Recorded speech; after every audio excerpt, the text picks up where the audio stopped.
Gentlemen, what's going on? Welcome to the Dad Edge. I'm Larry Hagner. I am your host and founder of this show. Welcome to Thursday Throwdown.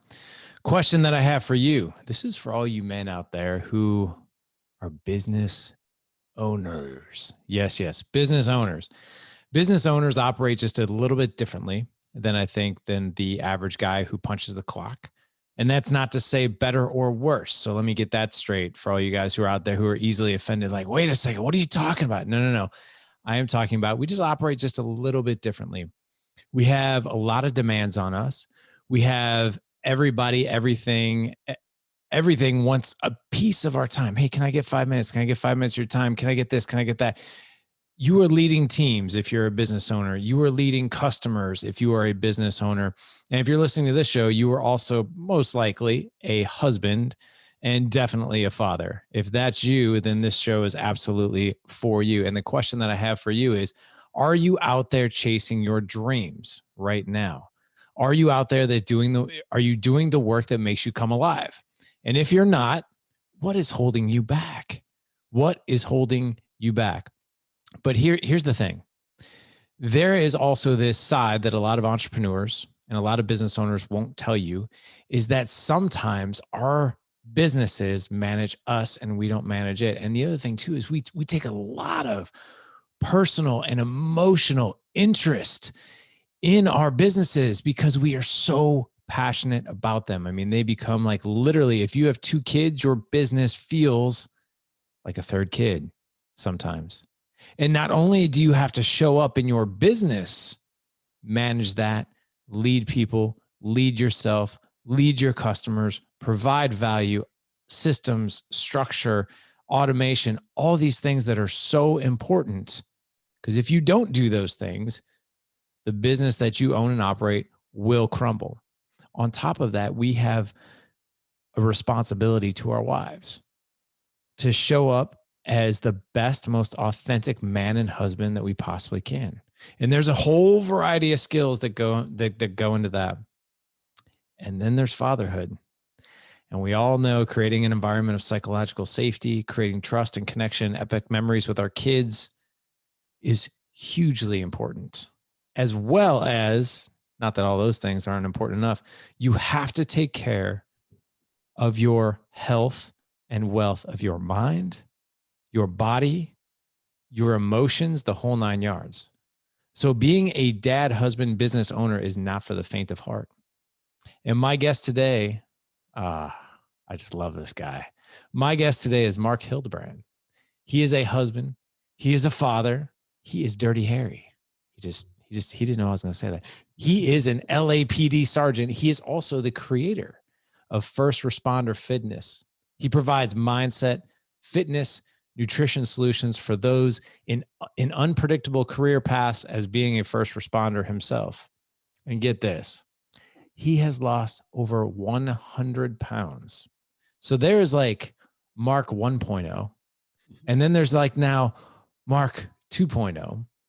And what Marc is here to talk about is not only what it's like taking down and serving and protecting and taking down the hardened criminals of LA, but he's also here to talk about what it means to take your health from an absolute disaster to probably the fittest he's ever been in his entire life, taking his marriage from good to great, being an amazing father, leading teams of other police officers, and leading people who are a part of his community and tribe. And what we're going to be talking about today, most importantly as well, is how might we as fathers go out and do the best we can in our jobs and everything else in our families and with our kids, but also do the work that makes us come alive. And that's why I'm excited today. What's up, Marc? How you doing, man? What is going on, Larry? Thank you very much for that introduction, man. And I have to say, right now, I am Marc 3.0. Thankfully to you for getting plugged into that. I think Marc 2.0 was like when I lost that weight, when I was like, hey, I felt incredible and people were asking me what to do. And I had no idea how to create a business. I'm a police officer. I'm like, what do I do? And so I spent a lot of time at 2.0, but thankfully I connected with you and you've generated this 3.0, man. So I'm excited to be here, man. I'm excited too, man. Let's take this from Marc. How many pounds more? Oh, over 100. 100. Yeah. I was 267 at my highest. Yep. 267. And you're 167 now? Yeah, I fluctuate between 165 and 175 ish. Dang, man. So what was the camel that, or what was the camel that broke the straw? What was the straw that broke the camel's back? Yeah, it's a little backwards, right? Right. So I had a moment. Is kind of was like my rock bottom moment, and it was a time when my son was born, and when he was born, I had not been taking care of myself. I had not made my family a priority. I had given it all to my job, and I had been yo-yo dieting for like ever, and I would just lose enough to get past the academy or to decrease my 1.5 mile time or whatever it was. But I was never really actually being healthy. I was doing unhealthy things to me to get me to that specific number, but then it would never be something that was sustainable. And because of that, and because of the amount of time I spent on my career and away from home, when my son was born, he had to spend 73 days in the hospital. I wasn't emotionally or physically ready for that. So I had pretty much a mental breakdown. I developed shingles, like so many. I really spiraled out of control. And basically, the way that I thought about it was like I had let him down. Who, he doesn't get to choose who's his father, right? But I had made those decisions, and because I had made those decisions, I wasn't able to show up and be the person that he needed me to be. And so I hit this rock bottom moment, which it's funny because like now that I talk about it, now that I coach other men around this and other women too, the idea around rock bottom is merely just a thought. It's like a thought that you put in your mind that says, I'm not going to go any further than this. I remember hearing this coaching call one time, and they're like, hey, I'm 200 pounds and I want to get to 150. And the coach was like, let me ask you, why aren't you 250 pounds? And the guy said, well, there's no way I would ever let myself get to 250. And they said, well, when you think of 150 that way, it'll be good as done. And so I came to realize it was my mindset. It wasn't like the workout that I had to do, the way of eating and all that kind of stuff. It was my mindset that I was approaching, the way that I was approaching it. And when I was able to get that into alignment, then yes, I lost 100 pounds, and everybody wants to know, which program did you do? Which way did you eat? And that is important, but it's not as important as we make it. What's really important is our mindset. And if we have a never give up mentality, and doing it at all costs. And of course, like asking ourselves great questions, like how you've taught me, Larry, like how might I be able to not only own my career, but connect better with my family and be able to take control of my health? Like that opens you up to like the radar of like, okay, what's out there? As opposed to just saying I can only do one, or it's not possible, or I don't have time, or all of those other excuses. You close the door and your mindset is closed, and there's nothing. Even what's funny is like when you start to like ask those kind of questions, the how might I, they present themselves like they weren't there before. They were always there. It's just that because you weren't trying to look for them, you weren't open to looking for them, because your language actually proved to you, your brain, that you weren't open to experiencing that. So what happened to me is I hit that rock bottom, and I'm like, I don't know what I'm going to do, but I'm going to do it until it works, because my family is important enough. And so that started the process of creating that Marc 2.0. And then, of course, when you find that, you're like, I need to tell everybody about these answers, because these are not the answers that everybody else is talking about. So that's kind of why I came to you. Number one, I wanted to improve the connection with my family, with my wife, with my 2 kids. And then I'm like, hey, like, can you show me what you're doing, Larry? Because you're making a huge impact. And like, I want to do that too. And thankfully you took me under your wing, and here I am today, man. So there you go. There's my story. And speaking of story, it's that story we keep telling ourselves of like, I'll never get to 250. And I don't know if I'll ever get to 150, but it's the story that we keep telling ourselves. I've been reading a lot about this topic on self-sabotage, self-perception, self-talk, the things that we say to ourselves, and the story that we tell ourselves. And the funny thing is we will constantly go out and look for proof that that story is true, even if we don't like it, and even if we don't want to live it. Were you in the same shoes? 100%. I was always into that self-sabotage. Like when I think about the Marc in the past, who was, I had the same amount of time. I had the same amount of money that I do now. I had all of those things the same, but I was protecting it because I was saying that I didn't have time. I didn't have energy. I didn't have money. I thought I could only be a good police officer or be a good husband. I can only be a good father, or I could be at the beck and call to this, so that whenever anybody's on call, which right now everybody's on call, like they could just call you in an instant and you'd have to go in. I thought I had to do that.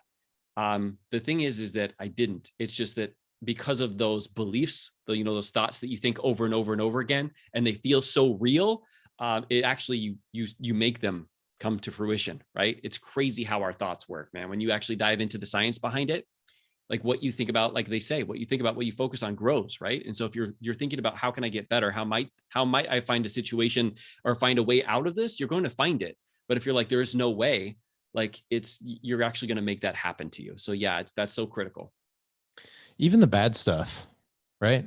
Mm-hmm. Like it's even the bad stuff that we're just like, I was talking about this to a coaching client of mine, and he kept identifying himself as a bad communicator.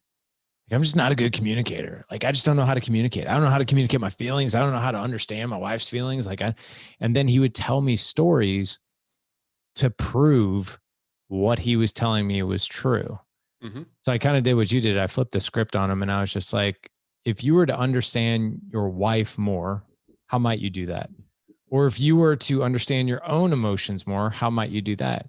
Or if you were to communicate your emotions right now to me, how would you do that? And it was funny, just with those questions, he was able to give me, he didn't know what I was doing, but he was able to give me those answers. And I'm like, so why not focus in on that versus all the proof that you're gathering for the life that you're living right now, which, oh, by the way, you're not satisfied with, but you're proving to me that this is the way life is. And you just saw this kind of like light bulb go off, right? Mm-hmm. But tell me, 100 pounds of weight loss, that's no easy task. What was it like when you would hit adversity or a roadblock, or you would start to see, better question would be, okay, I'm Mark and I'm 267 pounds. This is how I identify as myself. And then you'd lose a little bit of weight. Then you might gain something back. You might hit some time or a season where it was tougher. And you're like, see, maybe I won't get there. Was there times like that? Yes, in the beginning. And I'm writing something down right now because you said like a lot of awesome stuff, man. So in the beginning of that, I tried to continue to do it on my own. And what you don't realize is like, it's kind of like what got you here won't get you there. Right. So you've got to think about like, what else am I going to try this time that's going to be different than all the other times?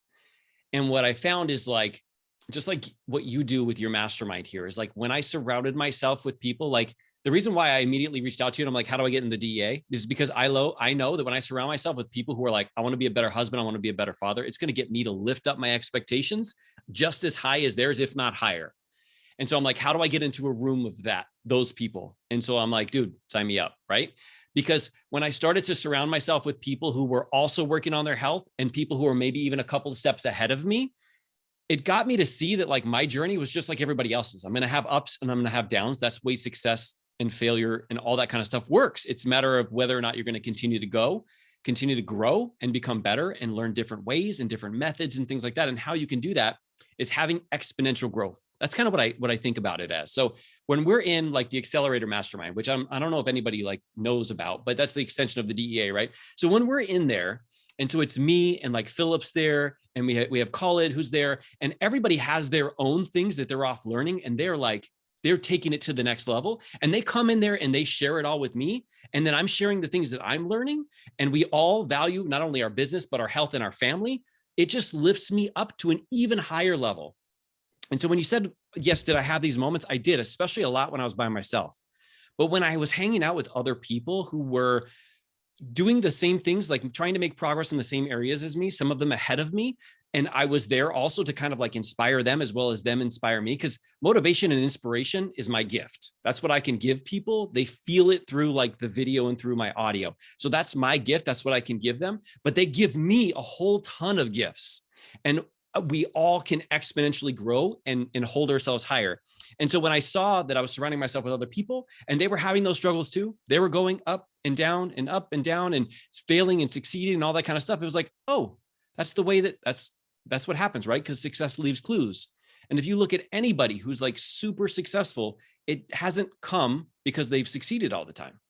Like, and I love how transparent you are inside of the accelerator, because I'm like, dude, I want to have a business like you. What do I need to do? And you tell me about all of those things. And so I'm like, oh, So where I'm at right now, that's normal as long as I continue to grow, right? Because growing is always an uphill thing, right? The road to growth is uphill. And so the people that you surround yourself lifted me up. And it lifted me up to the point where I just kept going. And I went long enough until I looked down and I went, holy crap, how did I lose all this? But really, it was like my one of my other mentors, what he says is your outward success is always a reflection of your inner growth. So your outward success is a reflection of your inner growth. I lost a ton of weight, but that is not what really changed. Like what really changed was inside. It was inside here. It was like learning and growing and becoming the person who could just look down and just weigh 170. Like I feel like an entirely different person because my thought patterns, everything is different. And yes, the weight came off, but really it was like that inner growth that happened. And how did that happen? I exponentially grew by the people that I surrounded myself with. And I was on a journey to learn as much as I possibly could about it. And then it just keeps going, man. It's what's awesome is like a lot of people get kind of like upset at the fact that there's no like end goal. I'm like, I love that there's no end goal because that means I could just keep getting better because those kids on the other side of that door, they deserve the best dad, not just one who's like gotten to this point. No, they deserve even better. So if I could become better for them and for my wife and for all the people that I have at LEPD, all the officers that I get to be around, like if I can become better, I'm like, dude, just keep bringing it on. So I guess to answer your question, yes, that did happen to me. It happened to me a lot and it would derail me when I was by myself. But when I started to hang around with other people, it helped me to remain true and it got me the results that I wanted to get. You know, some of the biggest themes that I'm picking up from you, because I've been doing this work for a long time, is the surrender of ego, right? Nice blender bottle, by the way. I like that. It's the surrender of ego because and the story that we constantly tell ourselves, those two things, actually three: surrender of ego, the story we keep telling ourselves, and surrounding ourselves with the right people, with the right strategy, right? So let's take one at a time. Surrender of ego. What does that mean to you? Ooh, that's a tough one. And the reason why is because law enforcement officers in particular, which is a lot of who my customers are, we have egos. A lot of times we think that we are the people who have to help everybody else, and we do not accept help from anybody. And it's this thought that like we should have it all figured out already. This thought that like, oh, who do they think we are? Or who do they think they are? Or, hey, like my job is actually me. You know, it's like you associate your career with like, when people ask you what you do and you're like, oh, I'm a police officer. Like, it's like this instant response of like, oh, like, because I'm a police officer, it makes me a better human or something like that. Like there's so much ego that comes into play. And it prevents people from actually growing. It prevents them from actually doing things they need to do. I mean, one of the things that I talk about a lot, and it makes all of my people nervous, so I like talking about it, and is as like going to see a police psychologist. I'm like, there's been 6 times I've had to do that. Like, let me tell you, LAPD, you see some stuff, and you see some stuff that no human being should see, but you see it weekly. And if you're not going to like get some help like that at some point, and you're internalizing it, and bringing it home, because I guarantee you're not leaving it at work. It doesn't work like that. Bringing it home and it's like building up inside of you. You're doing a lot of injustice to yourself and then of course to your family. So for me, I make sure people know, oh, this is the time that I went to go see the police psychologist because I needed help. Because we're like, we have this constant thing of like, we should do it all on our own. I know you talk about the lone wolf, right? And being on the drift. And no, it's about like, okay, do you want to become better? If you do, then you have to get outside of yourself. Because if this is what created the problem, this is not what's going to solve it, right? You got to find that solution somewhere else. So for me, ego is like that image. It's that false image that we throw up in front of people to make us seem like we all got it all together, and we don't have it all together. And I make sure I remind my people all the time. Even right now, they see me on Instagram and all this stuff, and they're like, oh man, you've got this all figured out. I'm like, no, I don't. I screw it up all the time. And I want to highlight when I do, because I want you to realize that we're all human, but I'm willing to go out there and say it because I want help with it. And I want to continue to grow. So I'm constantly like, okay, where can I look outside of myself for the answers? And so that ego one is very tough. And the reason why is because so many people hold themselves back from it because they don't ask for help. I agree, man. We always talk about this thing, you know, the lone wolf, like you said, the drift, the lone wolf. And it's always like, man, I can't ask for help. In fact, I just did a post today on Instagram myself where I did a before and after photo, me of 2010. My son was 2. And then one of us just like a month ago, like we were working out together, and just some things that I was so lost, man. I mean, like when it came to my career, that's about the only thing I had figured out: marriage, fatherhood, patience, connection, intimacy, communication, all these things. Totally clueless. No idea what to do. I'll never forget the first time my wife asked me, like, maybe we should go to marriage counseling. And I was like, oh, no, no, no, no. That sounds horrible, because if we do that, we're done for. We're broken. We're this, we're that. I'm weak. I'm, all these things. Not the case, man. Not the case whatsoever. So ego is one. We already went over story. And then the other one that you really hit on is the people that you surround yourself with. What I've noticed doing this work is the people that we look up to. Like all these amazing people that we look up to. Like it could be a celebrity, it could be in your case, it could be a fitness guru, right? It could be, think of anyone that you see in the limelight that maybe millions of people follow, and you're like, wow, that guy or gal never has a bad day. Like their life is just perfect. I think there's one thing to be said about that, and that is they did not get there on their own. And that road was probably not always pretty, right? And had they had to do it on their own, they probably would have given up along the way. But let's talk about surrounding yourself with the right people. Let's even just take your full-time job for a minute. If you were if you were to go into a dangerous situation and you didn't have trust that the other officers had your back, or if you were pinned down or someone needed to come help you, what would that do to the integrity of the entire team? And what would that do to you as an individual? Oh man. Anybody who's a police officer will instantly know the answer to that question. So I was in several units, and there was a lot of units that had a lot of like cohesion, and the camaraderie was really high. And I remember one specific gang unit that I was in that probably shaped my entire career. We were really close. And when you know that you can count on other people to show up, and you know that they're going to do what's in your best interest, there's just a level of confidence that you take into every transaction, everything that you do. And on the flip side of that, when I was an FTO, field training officer, and I had brand new probationary officers, you wouldn't feel like that, because you would be going into a situation with somebody who you didn't know if they were going to show up or not. And sometimes, because of the kind of person that I was, they would always put probationers who were kind of struggling with me. And when you do that, you just don't do police work the same. And to be honest, you don't give the citizens what the best version of you, because I'm kind of holding back from being the real me in terms of like the kind of impact that I could make, because I don't want to put myself in a situation where it's just going to be me. And on occasion, I turn around and my partner is locked himself back in the police car while I'm dealing with suspects, right? So that it's an entire night and day situation when you start to surround yourself with just that environment where you're just not confident in the other people and what it is that they're doing, versus when you have this full confidence that, hey, they've got your back, they understand me, and they're not like, if I do something wrong, they're not going to be like yell at me because they're trying to like berate me. What they're going to do is they're going to help me to see other options, to open my eyes to other possibilities, because they want me to grow. They want me to be the best human that I could be. And I can see that through not just police work, but of course, being a better father, being a better husband, all aspects. I really used to, when I first got this fitness piece under control, I'm like, oh, well, this must be the only place that you have like mastermind kind of stuff, ideas around, until I found you. And then I'm like, really, like anything that you do, if you surround yourself with people, high level people who are asking themselves better questions, right? It gets you better answers.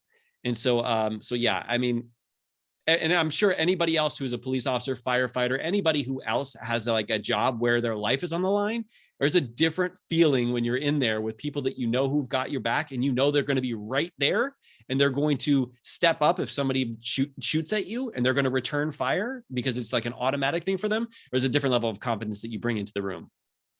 Different level of confidence, and you probably feel more confident taking risks. Yes. right? You know, somebody's going to have your back. You know, someone's going to hold you accountable. You know, somebody, you get into a situation where you're in trouble. Mm-hmm. There's a higher probability that this person is going to come and they're going to risk their own life to come get you. Yep. Yeah, man. I love that. Well, listen, as we wrap up here, I want you to share, you've been a part of Dad Edge Accelerator for a long time, and you have just, I mean, you're out there killing it, man. You're one of the highest high energized guys in the group. You always bring the fury, man. Every Friday morning, you're always bringing the energy and the fury. And just share with us, how much has let's talk about business first. How much has your business grown? Oh my goodness. So when I first started out, I was having trouble like having between 20 and 30 people inside of my mastermind. Now I think I have close to 65, 70 different people in there. Plus, I mean, I can't even tell you how much my business has grown because it's been so exponential. I remember the first couple months, I think I quadrupled what I was doing when it comes to my income. And it was like in the first month that I actually connected with you guys. And I greatly appreciate you for saying that when it comes to my energy. I that is definitely my gift. But man, what I love so much is being surrounded by the guys in there, because like they have so many strengths where I suck, and they bring out the best version of me. I mean, I could really think, and you would think it would just be like the facilitators, because first off, you 3 facilitators, really? It's like, you have Jeff, who's like freaking owning business stuff. Like he literally turned around my whole idea of what my business was and what problems I was actually helping police officers solve. It just opened my eyes. And then Jason, and the way that he like reframes things, questions, like it made a huge difference with my both my family and at work. And then of course you, like I love the transparency that you always bring. And you're always open to saying, hey, this is how I kind of messed it up over here, and this is what I'm learning. And it's just so powerful when you have like those role models. But then that's not even to talk about the other 10 freaking incredible humans that are in and a part of the mastermind, because they're just on a level like I can't even describe. So when you say that I have energy, it's because I'm surrounding myself with them. It's like I cannot not have energy, because they're just like, hey, these are my wins. And what's incredibly important, I think that everybody needs to know, is whenever we go through wins, the first thing that people say is the wins with their family. Mm-hmm. Yep. That is huge, brother, because here's the thing. I can tell you there's a million masterminds out there, and all they talk about is how to make money and do all of those things and get all the customers, right? Which is good. You need to have that. But when I'm surrounding myself with people who are like, let me tell you this win that I had with my kid yesterday. It was huge. Oh, and I also sold this. But it's not like, hey, let me lead with this. And when you're surrounding yourself with those people, not only does your business grow, but also the relationships that you have, the impact that you're making, it's really exponential, because you see other people are modeling that behavior too. And so it shows you, hey, this is proof that it's possible. You just got to find a way. You got to ask yourself that how might I question.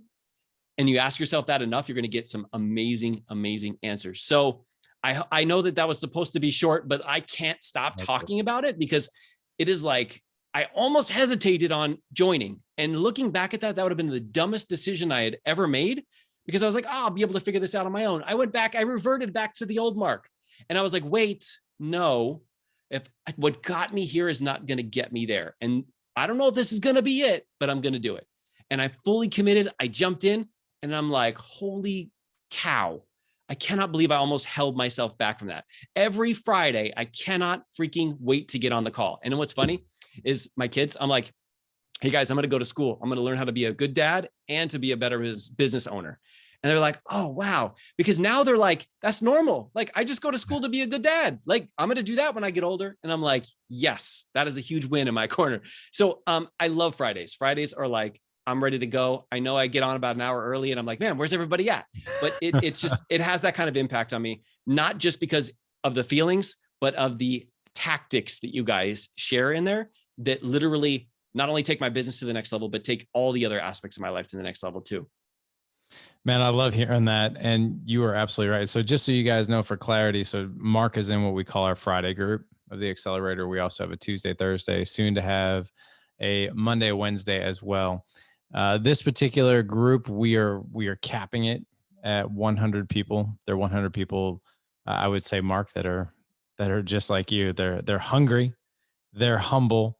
And let me go back to the one thing that you said, that people share their family wins, their connections with their wife, the connection with their kids and all that. Because I mean, I think you'll agree with me, right? That we could have all the success in business in the world, but it doesn't mean jack if you don't have those connections under your own roof. You can have all the money in the world, because trust me, we've seen them. I've interviewed them on the show too, not the accelerator, but people operating at a high level never have a problem with money. But man, their family life is a mess sometimes, right? Mm-hmm. So you gotta have all three: connection with your wife, connection with your kids, and you can do the work that makes you come alive, without a doubt, man. Dude, this was awesome. I want to make sure you don't just take on first responders, or do you? Clarify that. I take on first responders and their family members. I do have a couple people who are not first responders that I do help, but of course you have to be supporters. So right. You can't just come in random, but most of the time I have one-on-one conversations with people. And if they're a good fit, then I help them out. Cool. Well, let's talk about the work you're doing over at First Responder Fitness. I know you've got all kinds of different offerings over there. You have amazing resources as well, just for people with physical, mental, emotional health, people who are interested in that. So just share all your links, everything that you're doing, how people can get in touch with you. Thank you very much for that, Larry. And I appreciate you having me back on. This freaking podcast started it all for me. So I have my own podcast as a result of Larry's push. It's called Leo Family Fitness Podcast, Leo Family Fitness. I'm also on Instagram at Leo Family Fitness. On Facebook, I am First Responder Fitness with Mark. And then if you go to my site, it's leofamilyfitness.com. You can see any of the things that we talk about. I have a lot of free resources. I have masterminds. I have a bunch of different stuff. But what I have to say is, like, sometimes I guess we kind of like get on our own way. And what I want to say is, like, when you start to put yourself in a room of people who are trying to become better, you will not only become better for you, not only become better for your family, but you'll become better for the world. And if that starts by listening to an incredible podcast like Larry has, by getting some amazing books, by taking that next step and joining just the DEA, just to see what it's like to be surrounded by people who make their family and their connection with their kids and their wife and make that a priority, dude, you'll never know if you don't try. Take that step. And I'm telling you, you can just reach out to me later and you can thank me later for it. All right. I'm not saying that because Larry's paying for me for any of this. Trust me, I've gotten dozens of people into the DEA who were even in my mastermind before, because I'm like, you really want to take your connection to the next level, you need to connect with him. So find somebody like that, somebody who's been through the journey, somebody who's not afraid to share, not just the positives, but the negatives. And when you can find that person, freaking reach and grab on and hold on, because you get to ride their coattails. Amen to that, my friend. I'll tell you, the easiest way to obtain success is just partner up with the people who have already paved the way, right? And I got to tell you, man, you inspire. I just want to thank you. I want to honor you for that. And dude, you always bring a smile to my face. And like I said, we're going to have all of Mark's links in the show notes. If you want to just start your day out with positive inspiration and vibes, like I said, man, go follow Mark and his family on Instagram. Look at all the amazing things that they're doing, that he's doing in the world, because, hey, like, let's face it, man, this is what the world needs right now. We need a little bit of love out there. All right. And all for all the links we're talking about today, guys, go to gooddadproject.com/Thursday 264 for this show. gooddadproject.com/Thursday 264. We'll have an application in there for the Alliance, for the Accelerator Mastermind. All you have to do is identify yourself as a business owner. We'll meet with you. We'll talk about your business, your family, your strategies, your goals, the whole 9 yards. We'll get things set in the right direction for you. Mark, dude, you just brought the energy, brought the guns. I'm flexing the thunder and lightning over here on this side. For those of you guys watching us on YouTube, appreciate you coming on, man. I appreciate it, man. Gentlemen, go out, live legendary. Life is too short not to. Take care.